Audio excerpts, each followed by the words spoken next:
නගේ කාගේද මේ ගේ නගේ? ඒගේ මගේ. සගේ මේ ගේ ඇගේලු. අගේ තාම කාටවත් දීලා නැහැ වගේ. පූසාරියෝ දෙන්නෙක් වගේ. මට පේන්නේ ශාස්ත්‍ර කියන්නේ ලෑස්ති වෙනවා වගේ.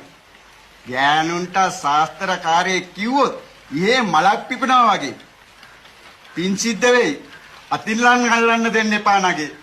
එහෙම වුණොත් දානවා මගේ ආදරේ බල්ලට. ඔයගොල්ලොත් ආවේ මගේ හිතේ ගේ බලන්න වගේ. මේ ගේ මගේ හිතට අගේයි හැංගේනම් මා අදම මුදල් දී ගනිමි නගේ. ගේ මගේ වුණාට පරාණ භුක්තිය අම්මගේ.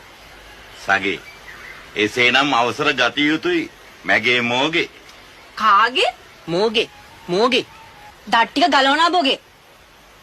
මොලේ අමාරුවක් තියනවද මගේ? මොලේ අමාරු උඹේ ගෝලයාගේ.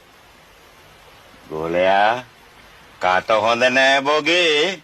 කට හොඳ නැත්තේ මගේ නෙවෙයි උඹගේ. උඹ ගෝලයාද මගේ මං ගෝලයාද බොගේ? මං ගෝලයා උනේ කරුමෙට මගේ. නගේ වැරදි වචනයක් පිට වුණාද කටින් මුගේ? මෝගේ මොයි කියලා නැහැදිච්ච එකමඩ කො මතක නෑ වගේ.